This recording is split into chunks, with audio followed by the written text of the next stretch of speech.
Hello everyone, मैं doctor नीति Chauhan, smile national महिला पीजी कॉलेज बीएड डिपार्टमेंट से। आज का हमारा टॉपिक है रूसो, जो बीएड पाठ्यक्रम में एक फिलोसोफर हैं और उनके दार्शनिक और शैक्षिक विचारों की आज हम बात करेंगे। तो रूसो, जिनका पूरा नाम है जीन जैकस रूसो। अब सबसे पहले बात करते हैं रूसो के जीवन परिचय की। रूसो, जिनका जन्म स्विट्जरलैंड के जिनेवा नगर में 28 जून 1712 में एक बहुत ही निर्धन परिवार में हुआ था, जिनके पिता का नाम आइजैक रूसो था, जो एक घड़ीसाज थे। इनकी माता का नाम सुजैन बर्नार्ड था और रूसो को जन्म देने के 9 दिन के बाद ही इनकी माता का देहांत हो गया था और इनका जो पालन पोषण था वो इनकी चाची की देखरेख में हुआ। हालांकि इनके पिता इन्हें प्यार तो करते थे, लेकिन इनके पालन पोषण पर उचित ध्यान वो नहीं दे पाए थे और इनकी औपचारिक शिक्षा भी ना के बराबर हुई। हालांकि इन्हें पढ़ने का बहुत शौक था, पर इनकी औपचारिक शिक्षा बहुत ज्यादा नहीं हुई और जब इन्हें औपचारिक शिक्षा लेने के लिए स्कूल में भेजा गया तो वहां के कठोर वातावरण में इनका मन नहीं लगा और ये स्कूल से भाग आए। पर पढ़ने का शौक था, इसलिए इन्होंने बचपन में ही साहित्य, धर्म और इतिहास संबंधी पुस्तकें पढ़ ली थी और इनका ज्ञान इन्होंने बचपन में ही प्राप्त भी कर लिया था। लेकिन औपचारिक रूप से स्कूल के वातावरण से स्कूली शिक्षा इन्होंने प्राप्त नहीं की थी। अब इनकी मृत्यु जो थी वो 2 जुलाई 1778 में फ्रांस में हुई थी। ठीक है, थोड़ी सी जीवन परिचय की हम इनकी और बात करते हैं। इनका जो जब ये औपचारिक शिक्षा प्राप्त कर रहे थे तो स्कूली वातावरण में इनका मन नहीं लगा और ये स्कूल से भाग गए। उसके बाद इन्होंने अपने आप ही शिक्षा प्राप्त करी। 21 साल की आयु में जब ये पहुंचे तो उस समय एक झूठे आरोप में इन्हें कठोर कारावास की भुगतना पड़ा, सजा इन्हें हुई। उसके बाद उस कठोर कारावास की सजा प्राप्त करके जब ये बाहर निकले तो इन्होंने अध्यापन का कार्य शुरू किया। अध्यापन दोबारा से इन्होंने अध्ययन करना शुरू किया और उस अध्ययन में इन्होंने काफी समाज के रीति रिवाज, परंपराएं, सामाजिक बुराइयां, इन सब के बारे में इन्होंने पढ़ा और अपने लेख भी लिखे। उसके बाद इनकी रचनाएं भी छपने शुरू हुई। रचनाएं इनकी 25 वर्ष की आयु में जब इन्होंने अध्ययन किया और लिखना शुरू किया, तब 38 वर्ष की आयु में जब इनकी रचनाएं छपी तो इनकी सबसे पहली रचना छपी थी the progress of art and science. ये जो थी रचना, ये उस समय की जो समाज की तत्कालीन स्थिति थी उससे संबंधित थी और इसमें इन्होंने ये बताया कि समाज की जितनी भी बुराइयां हैं उन सब का कारण सभ्यता में होने वाली उन्नति है। इसमें इन्होंने इस बात को बताया था। ठीक है, नेक्स्ट आई इनकी नेक्स्ट बुक इनकी थी the origin of inequality among man. ये 1753 में आई। इसमें इन्होंने सभ्यता की उन्नति के कारण जो बुराइयां उत्पन्न हुई उसमें मनुष्य आपस में कैसे भेदभाव रखते हैं, इसका इन्होंने डीपली वर्णन किया। नेक्स्ट इनकी बुक आई द न्यू हेलोइस, जो 1761 में आई। इसमें इन्होंने गृह शिक्षा, यानी ये एक तरीके से स्त्री के ऊपर थी और इसमें गृह शिक्षा और माता के कर्तव्यों के बारे में बताया था। इनकी next I the social contract. ये पुस्तक राजनीति और नैतिक विचारों से संबंधित है, जिसमें इन्होंने तत्कालीन समाज और राजनीति का चित्र खींचा। नेक्स्ट आई अमील, जो 1762 में आई। इसमें अमील नामक लड़के और सोफी नामक लड़की के द्वारा समाज में शिक्षा की व्यवस्था कैसी होनी चाहिए, इस पर अपने विचार दिए और बताया कि लड़के को अमील के रूप में और लड़की को सोफी का रूप में प्रदर्शित करके इन्होंने कहा कि अमील और सोफी की शिक्षा ऐसे ऐसे इस समय में इस प्रकार दी जानी चाहिए, इसका इसमें वर्णन किया। इनका लास्ट जो ग्रंथ था वो आया द कन्फेशंस, जो इनका अंतिम ग्रंथ है। इसमें रूसो की जो पूरी जीवन इतिहास है उसका वर्णन किया। इनकी मृत्यु फ्रांस में हुई थी।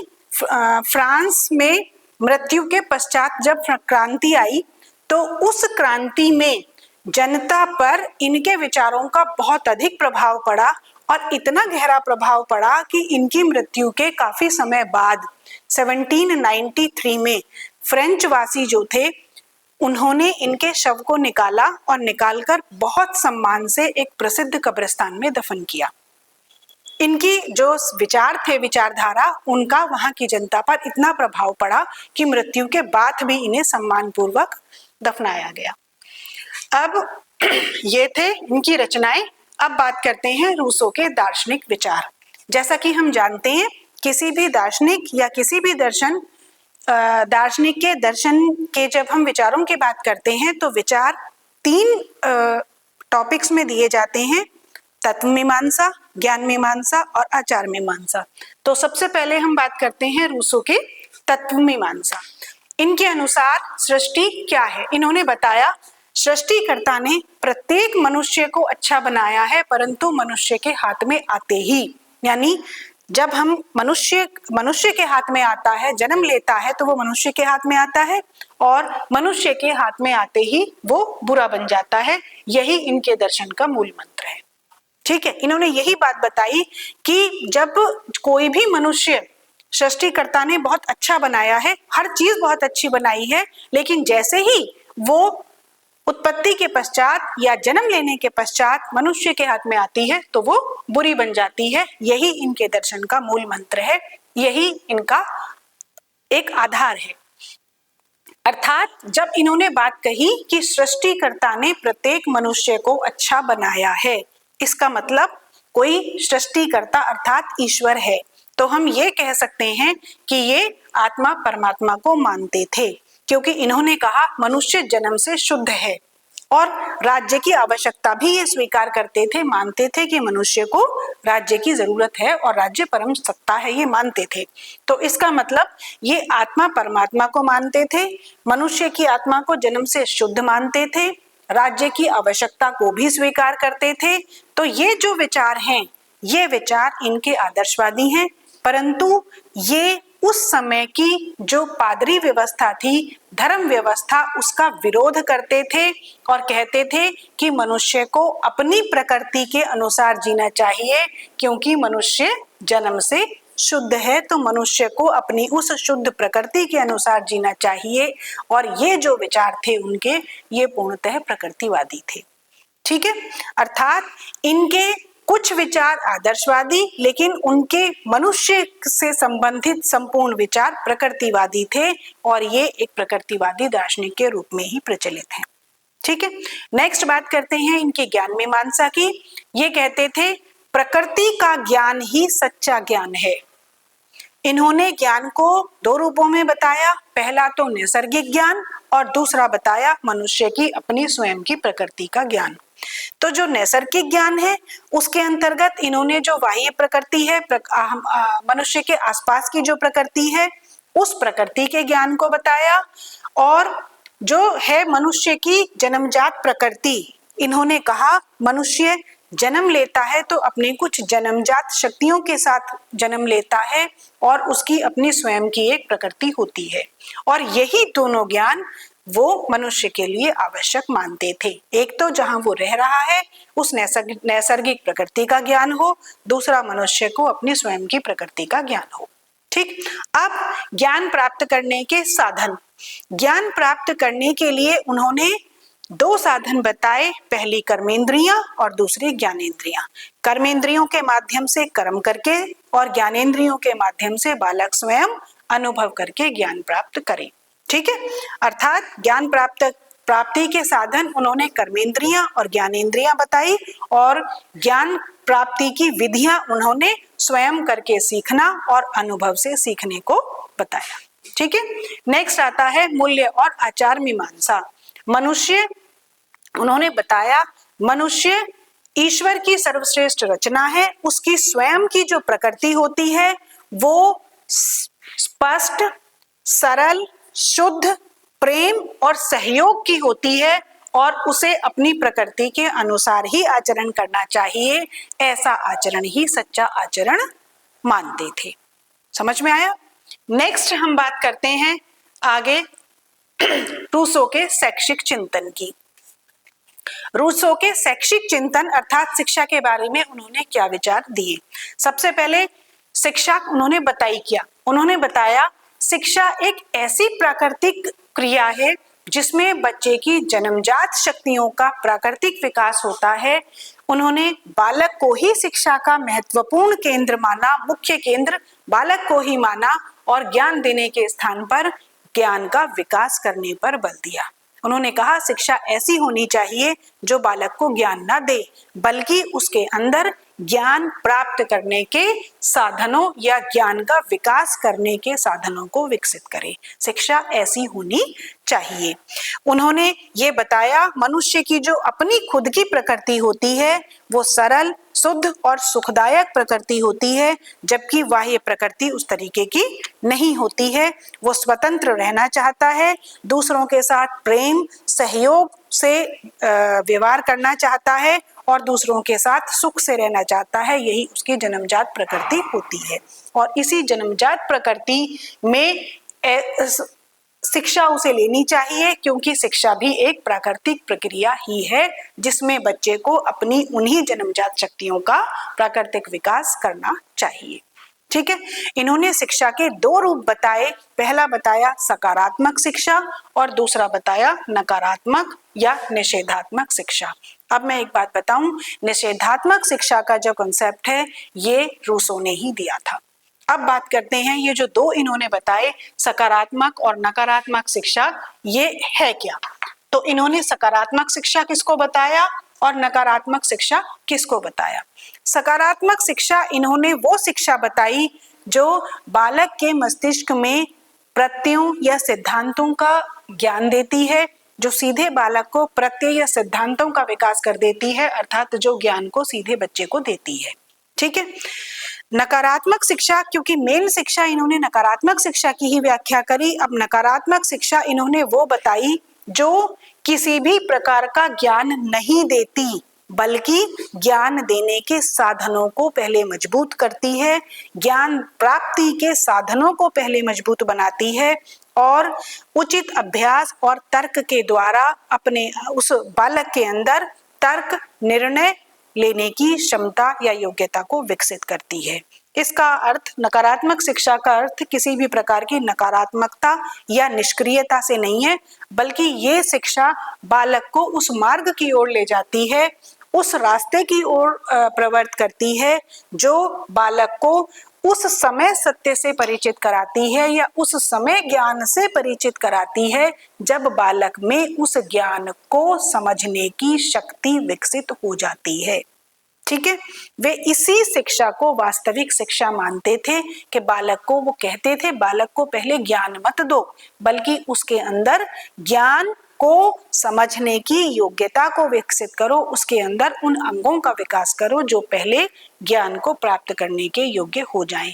जबरन मौखिक बातों से उसके अंदर ज्ञान को मत ठूसो, वो ये मानते थे। ठीक है, अर्थात मनुष्य के अंदर, बालक के अंदर सबसे पहले ज्ञानेंद्रियों को विकसित करो जिससे वो अनुभव और क्रिया के माध्यम से उस ज्ञान को समझे और फिर उस ज्ञान को ग्रहण करे। उनकी नकारात्मक शिक्षा का ये साथ था। ठीक है, नेक्स्ट शिक्षा। अब इसके बाद आती है उनकी शिक्षा के उद्देश्य। इन्होंने शिक्षा के उद्देश्य जो थे वो कुछ बताए। सबसे पहला शारीरिक विकास, यानी शिक्षा का जो महत्वपूर्ण उद्देश्य है वो बालक का शारीरिक विकास करना होना चाहिए। दूसरा इंद्रिय प्रशिक्षण, बौद्धिक विकास, भावात्मक विकास और स्वतंत्र व्यक्तित्व का निर्माण करना, ये उनके शिक्षा के उद्देश्य थे। अब शिक्षा के उद्देश्य जो ये हैं इन्होंने कैसे कैसे बताए, यहाँ पर हम बात करते हैं। शारीरिक विकास, इन्होंने बच्चे का जो शारीरिक विकास है उसको 4 भागों में बांटा। सबसे पहला शैशवावस्था जो जन्म से लेकर के 5 वर्ष तक की अवस्था थी। दूसरा बाल्यावस्था जो 5 से 12 वर्ष तक की अवस्था थी। तीसरा किशोरावस्था जो इन्होंने बताई कि 12 से 15 वर्ष तक की अवस्था किशोरावस्था की अवस्था होती है। नेक्स्ट प्रौढ़ावस्था, इन्होंने 15 से 20 वर्ष तक की अवस्था को प्रौढ़ावस्था कहा। अब इन्होंने बताया कि जब बच्चा शैशवावस्था में होता है यानी शिशु अवस्था में होता है तो उस समय शिक्षा का उद्देश्य केवल और केवल उसका शारीरिक विकास ही होना चाहिए, क्योंकि ये तो हम भी मानते हैं, सभी मानते हैं इस बात को कि मनुष्य के अंदर जितनी भी दुष्टता है वो निर्बलता से आती है। अगर बालक निर्बल नहीं होगा, हर तरीके से सबल होगा, तो वो सब बुराइयों से अपने आप ही दूर रहेगा, ऐसा इनका भी मानना था। नेक्स्ट, इंद्रिय प्रशिक्षण। इन्होंने बाल्यावस्था में इस अवस्था तक 12 वर्ष तक की अवस्था तक किसी भी प्रकार के पुस्तकीय ज्ञान का विरोध किया और कहा कि बाल्यावस्था का जो मुख्य उद्देश्य है वो इंद्रियों को प्रशिक्षित करना होना चाहिए, अर्थात इंद्रियों को प्रशिक्षित करने के लिए स्वयं अनुभव और स्वयं करके सीखने के अनुभव बच्चे को देने चाहिए। उसके इनके अनुसार बाल्यावस्था का एकमात्र उद्देश्य यही होना चाहिए, इंद्रिय प्रशिक्षण। हाँ, यहाँ पर शारीरिक विकास का भी उद्देश्य बराबर चलता रहेगा, यानी शारीरिक विकास भी हो और बाल्यावस्था में इंद्रियों को प्रशिक्षित करने के अनुभव भी दिए जाएं, ये शिक्षा का उद्देश्य हो। नेक्स्ट है बौद्धिक विकास। अब बाल्यावस्था के बाद जब बच्चा किशोरावस्था में प्रवेश करता है तो उसका शारीरिक विकास भी पूर्ण रूप से चल रहा है इनके अनुसार, और उनका जो है इंद्रियों का प्रशिक्षण भी हो रहा है। तो अब इस समय बच्चे की इंद्रियां भी प्रशिक्षित होनी चाहिए और वो स्वयं इंद्रियां प्रशिक्षित होंगी तो वो स्वयं अनुभव करके या स्वयं निर्णय लेकर सत्य की खोज करेगा और उससे उसका बौद्धिक विकास होगा, यानी कि वो अपने अनुभवों से और अपने ज्ञान से अपना बौद्धिक विकास करेगा, अर्थात किशोरावस्था में इसी उद्देश्य की प्राप्ति के लिए उसको अपनी इंद्रियों को प्रशिक्षण करके, इंद्रियों को प्रशिक्षित करके अपनी बुद्धि का विकास करना चाहिए और इसी उद्देश्य की प्राप्ति के लिए उसे ऐसा पर्यावरण देना चाहिए, कार्य करने के लिए ऐसा पर्यावरण देना चाहिए जिससे कि वो स्वयं अनुभव करे, स्वयं कार्य करे और कार्य करके अपने अंदर तर्क शक्ति और निर्णय लेने की क्षमता का विकास करे, अन्वेषण में रुचि ले और ज्ञान को अधिक से अधिक विकास करके उसको ग्रहण करे। नेक्स्ट आता है भावात्मक विकास। अब उन्होंने क्या कहा कि शैशवावस्था, बाल्यावस्था और किशोरावस्था में क्रमशः शैशवावस्था में शारीरिक विकास, बाल्यावस्था में इंद्रियों का प्रशिक्षण और किशोरावस्था में बौद्धिक विकास के अवसर देने के बाद अब प्रौढ़ावस्था में बच्चे को अलग अलग, जब इनका ये विकास हो रहा होता है तब प्रौढ़ावस्था में बच्चे को अलग अलग ऐसे अवसर दिए जाएं जिससे उसके हृदय का विकास हो, अर्थात उसे मानव के प्रति प्रेम, सहानुभूति और सहयोग की भावनाएं उत्पन्न हो। इस समय उसे समाज की परिस्थितियों या समाज की वास्तविक स्थिति, विभिन्न प्रकार के लोगों की स्थिति से अवगत कराना चाहिए ताकि वो लोगों से जुड़े, उनके प्रति प्रेम, सहानुभूति, सहयोग के भाव उत्पन्न हो और उसका भावनात्मक विकास मजबूत हो। ठीक है, नेक्स्ट आता है उनका स्वतंत्र व्यक्तित्व का निर्माण।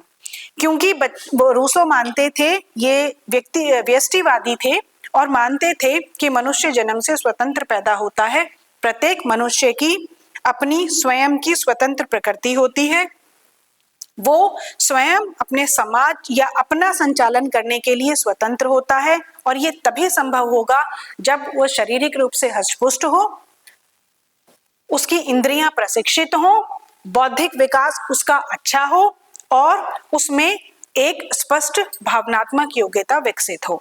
जब उसमें जीने की इन सभी से उसके अंदर जीने की कला विकसित होगी, सोचने विचार करने की पूर्ण अभिव्यक्ति होगी उसको और वो अन्याय का विरोध भी कर सकेगा। तो ऐसे स्वतंत्र पर्यावरण में ही उस बालक का स्वतंत्र व्यक्तित्व का निर्माण होगा। ठीक, अब ये उनके उद्देश्य थे, बहुत स्पष्ट उन्होंने उद्देश्य दिए थे उस समय के हिसाब से। अब नेक्स्ट आता है शिक्षा का पाठ्यक्रम। रूसो ने विकास की 4 अवस्थाओं के अनुसार, जैसे इन्होंने 4 अवस्थाएं बताई, इन्हीं 4 अवस्थाओं के अनुसार उन्होंने पाठ्यक्रम भी दिया। जैसे कि उन्होंने कहा शैशवावस्था में केवल और केवल शारीरिक विकास, तो इस शारीरिक विकास के उद्देश्य की पूर्ति के लिए उन्होंने कहा बालक को खेलने, कूदने, दौड़ने, गायन, खाने पीने, उसके स्वास्थ्य सबका पूरा ध्यान रखा जाए और उसे सदैव क्रियाशील रखने के पक्ष में वो थे, यानी उसे सदैव किसी न किसी एक्टिविटी में संलग्न रखा जाए। नेक्स्ट, बाल्यावस्था, 5 से 12 वर्ष की अवस्था और उद्देश्य इंद्रियों का प्रशिक्षण। अभी इसमें स्पष्ट हो चुका, इनका जो उद्देश्य था वो क्या था, इंद्रियों का प्रशिक्षण 5 से 12 वर्ष। बालक को देखने, सूंघने, सुनने, चखने, स्पर्श करने अर्थात स्वयं अनुभव करने के अधिक से अधिक अवसर दिए जाएं। उनकी अनुभूतियों को केवल हम भाषाबद्ध करें, जैसा उसने अनुभव किया उसको भाषाबद्ध करें। इस आधार पर प्रकृति अध्ययन, भाषा, गणित, भूगोल आदि विषयों की प्रारंभिक शिक्षा दी जाए। वो शिक्षा भी निषेधात्मक हो, शब्दों के माध्यम से ना हो। और वो शिक्षा कैसी हो, बालक अपनी इंद्रियों के द्वारा कार्य करके स्वयं अनुभव करके इन विषयों की प्रारंभिक शिक्षा प्राप्त करें।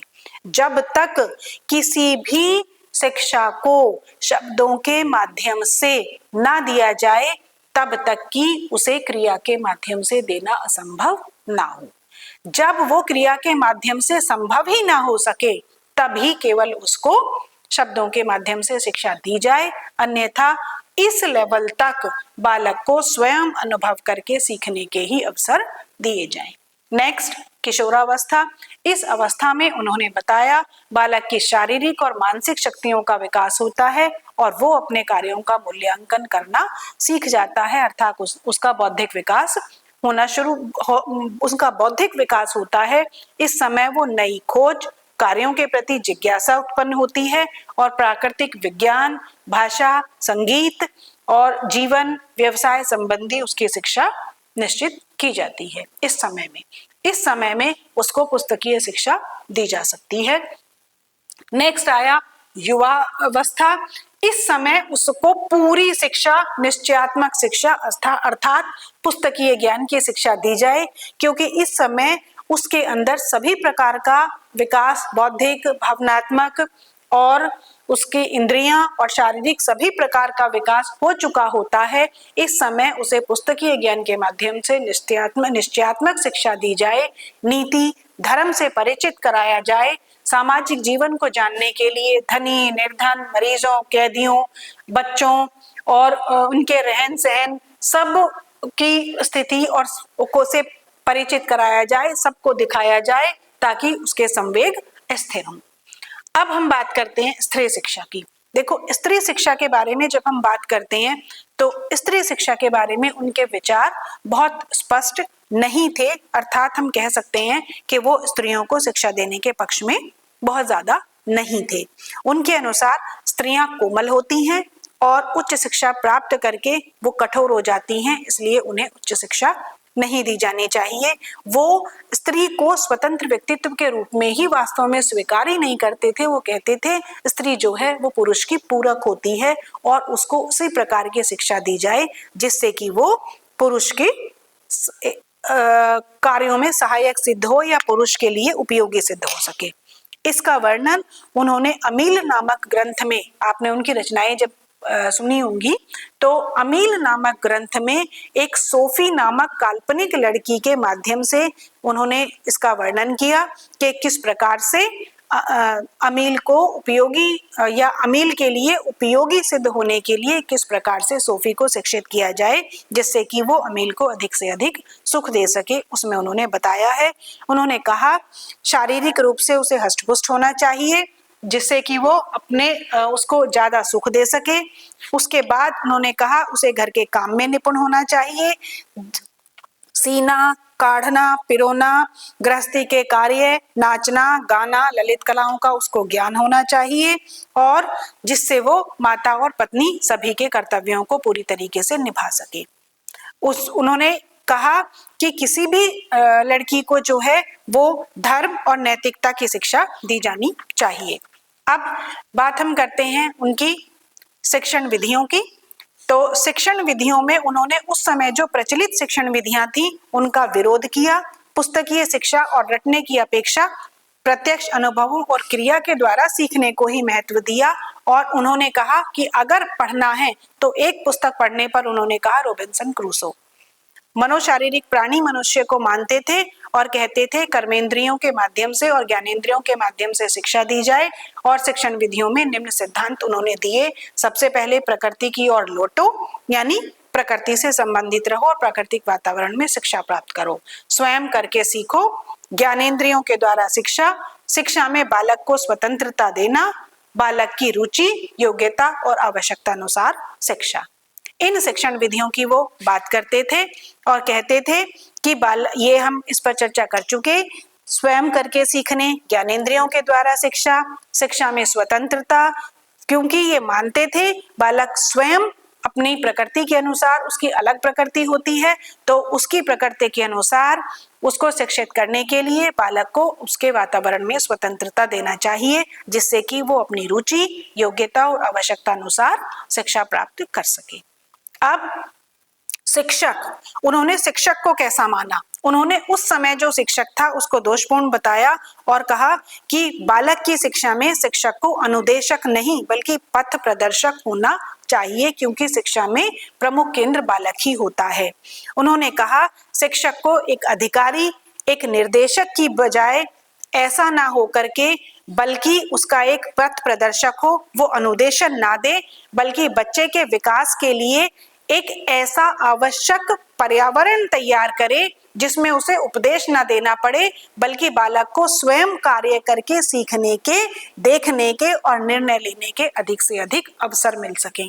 बालक उस वातावरण में खुद करके सीखे, ऐसे उसको अवसर देने चाहिए। नेक्स्ट, उन्होंने ये भी कहा कि शिक्षक ऐसा भी हो जो बालक से प्रेम करे, बालक से सहानुभूति करे, उनकी शारीरिक, बौद्धिक और भावनात्मक शक्तियों का उचित विकास करे और उसे बालक की अवस्थाओं का ज्ञान हो। शिक्षक को उन्होंने ऐसा माना।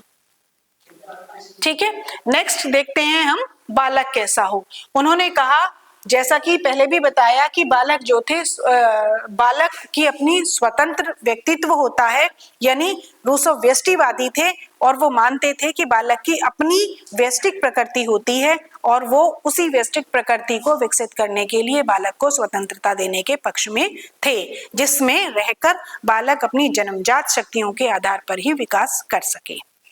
अनुशासन की बात करें तो वो मुक्त्यात्मक अनुशासन के पक्ष में थे, बालक को किसी प्रकार का दंड देने के पक्ष में वो नहीं थे। रूसो के जो अनुशासन संबंधी सिद्धांत हैं वो दो बातों में प्रकट होते हैं। नंबर 1, स्वतंत्रता का सिद्धांत, अर्थात बालक को अपना कार्य करने की पूरी स्वतंत्रता दी जाए और किसी प्रकार का बाह्य बंधन उस पर ना लगाया जाए। दूसरा, प्राकृतिक परिणाम का सिद्धांत, बच्चे को कभी दंड ना दिया जाए, क्योंकि प्रकृति उसे खुद दंड देगी। अगर उसने कोई गलत काम किया है तो प्रकृति उसको स्वयं दंड देगी और जब उसे दंड मिलेगा तो उसे दुख होगा और वो उस काम को करना अपने आप ही छोड़ देगा। वो सुख दुख के सिद्धांत का पालन करना चाहते थे। जिस काम को करने से सुख मिलेगा उसे दोबारा करेगा, दुख मिलेगा तो उसे खुद ही छोड़ देगा और प्रकृति गलत कार्यों का अपने आप ही दंड देती है। वो इस अनुशासन के समर्थक थे। विद्यालय की बात करें तो विद्यालय को वो समाज की बुराइयों से दूर प्राकृतिक वातावरण में स्थापित करना चाहते थे और विद्यालय में बच्चे को पूर्ण स्वतंत्रता देना चाहते थे। यहाँ तक कि वो विद्यालय को उस समय की समय सारणी से भी मुक्त रखना चाहते थे। वो ऐसा कोई काम नहीं चाहते थे स्कूल में जिससे बच्चे की जो व्यष्टिक योग्यताएं हैं उनका हनन हो। इस तरीके से आज हमने पढ़ा रूसो की शैक्षिक और उनके दार्शनिक विचार।